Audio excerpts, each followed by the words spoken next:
Friends, उम्मीद है कि आप अच्छे होंगे। मेरा नाम है मनोज और स्वागत है आपका टेक्नोलॉजी स्टफ चैनल में। तो आज की इस वीडियो में हम कंपेयर करेंगे स्नैपड्रैगन 8 Gen 2 प्रोसेसर को मीडियाटेक डायमेंसिटी 9200 प्रोसेसर के साथ में।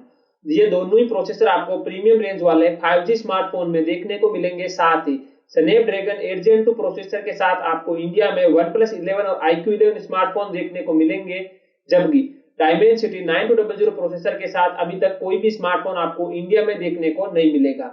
तो इस वीडियो में कंपेयर करते हैं इन्हीं दोनों प्रोसेसरों को और जानते हैं दोनों में से कौन सा प्रोसेसर बेहतर है। सबसे पहले बात करें लॉन्च डेट की, तो दोनों ही प्रोसेसर नवंबर 2022 में लॉन्च हुए हैं, यानी कि ये दोनों ही प्रोसेसर अभी लेटेस्ट लॉन्च हुए हैं। सीपीयू फैब्रिकेशन प्रोसेस यानी कि पावर एफिशिएंसी की अगर बात करें तो दोनों ही प्रोसेसर 4 नैनोमीटर की फैब्रिकेशन प्रोसेस पर बने हैं, यानी कि आपको इन दोनों ही प्रोसेसरों के साथ सिमिलर पावर एफिशिएंसी देखने को मिलेगी। सीपीयू परफॉर्मेंस की अगर बात करें तो स्नैपड्रैगन 8 Gen 2 प्रोसेसर में आपको 1+4+3 कोर की बिग प्लस लिटिल अप्रोच के साथ में ट्राई क्लस्टर आर्किटेक्चर दिया गया है, जिसमें एक हाई परफॉर्मेंस कोर दिया गया है ARM Cortex X3 कोर के साथ जो क्लॉक्ड है 3.2 GHz पर, और 4 लो परफॉर्मेंस वाले गोल्ड कोर दिए गए हैं ARM Cortex A715 के साथ जो क्लॉक्ड है 2.8 GHz पर, और 3 इफिशिएंसी कोर दिए गए हैं ARM Cortex A510 के साथ जो क्लॉक्ड है 2 GHz पर। जबकि डायमेंसिटी 9200 प्रोसेसर में आपको 1+3+4 कोर की बिग प्लस लिटिल अप्रोच के साथ में ट्राई क्लस्टर आर्किटेक्चर दिया गया है, जिसमें एक हाई परफॉर्मेंस वाला अल्ट्रा कोर दिया गया है ARM Cortex X3 कोर के साथ जो क्लॉक्ड है 3.05 GHz पर, और 3 लो परफॉर्मेंस वाले सुपर कोर दिए गए हैं ARM Cortex A715 के साथ जो क्लॉक्ड है 2.85 GHz पर, और 4 एफिशिएंसी कोर दिए गए हैं ARM Cortex A510 के साथ जो क्लॉक्ड है 1.8 GHz पर। तो यहाँ पर सीपीयू परफॉर्मेंस में दोनों ही प्रोसेसर लगभग सिमिलर है, लेकिन स्नैपड्रैगन 8 Gen 2 प्रोसेसर स्लाइटली बेहतर है, क्योंकि यहाँ पर एक तो आपको 5 परफॉर्मेंस कोर देखने को मिलते हैं, साथ ही आपको जो हाई परफॉर्मेंस वाला कोर दिया गया है वो हायर फ्रीक्वेंसी पर क्लॉक किया गया है डायमेंसिटी 9200 के कंपैरिजन में। जीपीयू यानी कि ग्राफिक्स प्रोसेसिंग यूनिट की अगर बात करें तो स्नैपड्रैगन 8 Gen 2 प्रोसेसर में आपको Adreno 740 जीपीयू दिया गया है, जो कि अभी लेटेस्ट ही लॉन्च हुआ है। जबकि डायमेंसिटी 9200 प्रोसेसर में आपको ARM का जो अभी लेटेस्ट आया ARM Immortals G715 MC11 GPU दिया गया है, यानी कि आपको यहाँ पर 11 कोर मिलने वाले हैं। दोनों ही प्रोसेसरों में Vulkan 1.3 का सपोर्ट दिया गया है, और आपको दोनों ही प्रोसेसरों में हार्डवेयर बेस्ड रे ट्रेसिंग देखने को मिल जाती है। साथ ही दोनों ही प्रोसेसरों में आप 10 बिट पर HDR गेमिंग कर सकते हो, और स्नैपड्रैगन 8 Gen 2 प्रोसेसर में आपको सेलेक्ट स्नैपड्रैगन एलाइट गेमिंग का फंक्शन दिया गया है। जबकि डायमेंसिटी 9200 प्रोसेसर में आपको मीडियाटेक हाइपर इंजन 6.0 का सपोर्ट दिया गया है। तो यहाँ पर गेमिंग परफॉर्मेंस यानी कि जीपीयू में भी स्नैपड्रैगन 8 Gen 2 प्रोसेसर बेहतर है, क्योंकि स्नैपड्रैगन 8 Gen 2 प्रोसेसर में आपको जो जीपीयू दिया गया है उसे हम यूज करते हैं और ये काफी स्टेबल जीपीयू है। जबकि डायमेंसिटी 9200 प्रोसेसर में आपको एकदम नया जीपीयू दिया गया है, जिसके बारे में अभी ज्यादा जानकारी बाहर नहीं आई है। रैम और स्टोरेज सपोर्ट की बात करें तो दोनों ही प्रोसेसरों में आपको quad channel LPDDR5X RAM type का सपोर्ट दिया गया है। स्नैपड्रैगन 8 Gen 2 प्रोसेसर के साथ आप मैक्सिमम 3200 मेगाहर्ट्ज तक की रैम फ्रीक्वेंसी वाली रैम का यूज कर सकते हो। जबकि डायमेंसिटी 9200 प्रोसेसर के साथ आप मैक्सिमम 4266 मेगाहर्ट्ज तक की रैम फ्रीक्वेंसी वाली रैम का यूज कर सकते हो। और स्टोरेज सपोर्ट में दोनों ही प्रोसेसरों के साथ मैक्सिमम UFS 4.0 स्टोरेज टाइप का सपोर्ट दिया गया है। तो यहाँ पर रैम और स्टोरेज सपोर्ट में दोनों ही प्रोसेसर लगभग सिमिलर है। यहाँ पर आपको दोनों ही प्रोसेसरों में कोई खास डिफरेंस देखने को नहीं मिलता। डिस्प्ले सपोर्ट की अगर बात करें तो स्नैपड्रैगन 8 Gen 2 प्रोसेसर के साथ मैक्सिमम 4K तक के डिस्प्ले का यूज किया जा सकता है। जबकि डायमेंसिटी 9200 प्रोसेसर के साथ मैक्सिमम WQHD+ तक के डिस्प्ले का सपोर्ट दिया गया है। स्नैपड्रैगन 8 Gen 2 प्रोसेसर में अगर 4K डिस्प्ले का यूज किया जाता है तो मैक्सिमम 60 Hz का रिफ्रेश रेट दिया गया है, और अगर QHD+ डिस्प्ले का यूज किया जाता है तो मैक्सिमम 144 Hz तक के रिफ्रेश रेट का सपोर्ट मिलता है। जबकि डायमेंसिटी 9200 प्रोसेसर में WQHD+ डिस्प्ले का अगर यूज किया जाता है तो मैक्सिमम 144 Hz तक के रिफ्रेश रेट का सपोर्ट देखने को मिलता है, और दोनों ही प्रोसेसरों में आपको HDR10 और 10+ का सपोर्ट देखने को मिल जाता है। तो यहाँ पर डिस्प्ले सपोर्ट में स्नैपड्रैगन 8 Gen 2 प्रोसेसर बेहतर है, क्योंकि यहाँ पर आपको 4K तक के डिस्प्ले का सपोर्ट देखने को मिल जाता है। कैमरा सपोर्ट की अगर बात करें तो दोनों ही प्रोसेसरों में आपको 18 बिट की ट्रिपल ISP दी गई है। स्नैपड्रैगन 8 Gen 2 प्रोसेसर के साथ मैक्सिमम 200 मेगापिक्सल तक की इमेज कैप्चर की जा सकती है, जबकि डायमेंसिटी 9200 प्रोसेसर के साथ मैक्सिमम 320 मेगापिक्सल तक की इमेज कैप्चर की जा सकती है। बात करें सिंगल कैमरे सपोर्ट की तो दोनों ही प्रोसेसरों में 108 मेगापिक्सल के सिंगल कैमरे का सपोर्ट दिया गया है। बात करें करें ड्यूअल कैमरे सपोर्ट की तो स्नैपड्रैगन 8 Gen 2 प्रोसेसर में आपको 64+36 मेगापिक्सल के ड्यूअल कैमरे का सपोर्ट दिया गया है, जबकि डायमेंसिटी 9200 प्रोसेसर में कितने मेगापिक्सल के ड्यूअल कैमरे का सपोर्ट दिया गया है ये अभी तक मीडियाटेक ने नहीं बताया है। बात करें ट्रिपल कैमरे सपोर्ट की तो स्नैपड्रैगन 8 Gen 2 प्रोसेसर में आपको 36 मेगापिक्सल के ट्रिपल कैमरे का सपोर्ट दिया गया है, जबकि डायमेंसिटी 9200 प्रोसेसर में आपको 32 मेगापिक्सल के ट्रिपल कैमरे का सपोर्ट दिया गया है। और दोनों ही प्रोसेसरों के तीनों ही कैमरा मॉड्यूल में मल्टी फ्रेम नॉइस रिडक्शन और जीरो शटर लैग का फंक्शन भी दिया गया है। तो यहाँ पर कैमरा सपोर्ट में दोनों ही प्रोसेसर लगभग सिमिलर है, क्योंकि आप डायमेंसिटी 9200 प्रोसेसर के साथ 320 मेगापिक्सल तक की इमेज कैप्चर कर सकते हो, जबकि स्नैपड्रैगन 8 Gen 2 प्रोसेसर में आपको बेटर ट्रिपल कैमरे का सपोर्ट दिया गया है। वीडियो कैप्चर रिजोल्यूशन की अगर बात करें तो दोनों ही प्रोसेसरों के साथ आप 8K तक के वीडियो रिकॉर्ड कर सकते हो। दोनों ही प्रोसेसरों की सहायता से 8K वाले अल्ट्रा HD वीडियो रिकॉर्ड कर सकते हैं 30 FPS पर, और 4K वीडियो रिकॉर्ड कर सकते हैं 120 FPS पर, और साथ ही दोनों ही प्रोसेसरों में आप 720 पिक्सल पर super slow motion video record कर सकते हो 960 FPS पर। तो यहाँ पर वीडियो कैप्चर रिजोल्यूशन में दोनों ही प्रोसेसर एग्जैक्ट सिमिलर है। यहाँ पर आपको दोनों ही प्रोसेसरों में कोई खास डिफरेंस देखने को नहीं मिलता। बात करें कनेक्टिविटी और मोडेम की तो स्नैपड्रैगन 8 Gen 1 प्रोसेसर में आपको X75G मोडेम दिया गया है, जबकि डायमेंसिटी 9200 प्रोसेसर में आपको इंटीग्रेटेड M80 मोडेम दिया गया है। दोनों ही प्रोसेसर सब 6 GHz बैंड को भी सपोर्ट करते हैं और MM वेव बैंड को भी सपोर्ट करते हैं। बात करें डाउनलोड स्पीड की तो स्नैपड्रैगन 8 Gen 2 प्रोसेसर में आपको 10 Gbps की डाउनलोड स्पीड और 3.5 Gbps की अपलोड स्पीड देखने को मिलती है, जबकि डायमेंसिटी 9200 प्रोसेसर के साथ मैक्सिमम 7 Gbps की डाउनलोड स्पीड और 2.5 Gbps की अपलोड स्पीड दी गई है। बात करें अन्य कनेक्टिविटी फंक्शंस की तो दोनों ही प्रोसेसरों में आपको ब्लूटूथ 5.3 Wi-Fi 7 का सपोर्ट दिया गया है। साथ ही यहाँ पर आपको दोनों ही प्रोसेसरों में लगभग सभी GPS सिस्टम का सपोर्ट दिया गया है। तो यहाँ पर कनेक्टिविटी और मोडेम में दोनों ही प्रोसेसर लगभग सिमिलर है, यहाँ पर आपको कोई खास डिफरेंस देखने को नहीं मिलता। बेंचमार्क स्कोर की अगर बात करें तो दोनों ही प्रोसेसरों को अंतुतु बेंचमार्क पर लगभग 12,70,000 पॉइंट मिलते हैं। तो यहाँ पर अंतुतु बेंचमार्क के अनुसार दोनों ही प्रोसेसर लगभग सिमिलर है। बात करें गिगबेंच बेंचमार्क स्कोर की तो स्नैपड्रैगन 8 Gen 2 प्रोसेसर को सिंगल कोर में लगभग 1488 पॉइंट और मल्टी कोर में लगभग 5198 पॉइंट मिलते हैं, जबकि डायमेंसिटी 9200 प्रोसेसर को लगभग सिंगल कोर में 450 पॉइंट और मल्टी कोर में लगभग 4985 पॉइंट मिलते हैं। तो यहाँ पर सिंगल कोर और मल्टी कोर का स्कोर स्नैपड्रैगन 8 Gen 2 प्रोसेसर का थोड़ा सा बेहतर देखने को मिलता है, क्योंकि यहाँ पर एक तो आपको 5 परफॉर्मेंस कोर दिए गए हैं, इस वजह से मल्टी कोर का स्कोर बेहतर आता है। सिंगल कोर का स्कोर इस वजह से बेहतर आता है क्योंकि यहाँ पर आपको हाई फ्रीक्वेंसी वाला एक हाई परफॉर्मेंस कोर दिया गया है। तो ये तो था कंपैरिजन स्नैपड्रैगन 8 Gen 2 प्रोसेसर का डायमेंसिटी 9200 प्रोसेसर के साथ में।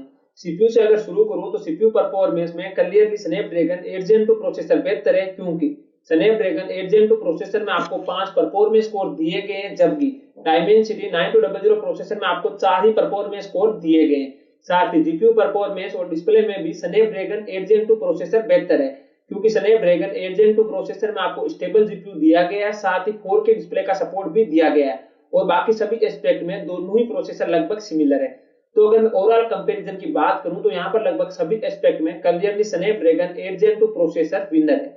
तो आज की इस वीडियो में इतना ही। अगर आपका इस वीडियो से रिलेटेड कोई क्वेश्चन या सजेशन है तो नीचे कमेंट बॉक्स में जरूर टाइप करें, और अगर आपको यह वीडियो अच्छा लगा तो इस वीडियो को लाइक कीजिए, शेयर कीजिए। साथ ही आपने अभी तक इस चैनल को सब्सक्राइब नहीं किया तो सब्सक्राइब कीजिए, ताकि हमारे लेटेस्ट वीडियो की नोटिफिकेशन आप तक तुरंत ही पहुंच सके जैसे हम एक नया वीडियो अपलोड करते हैं।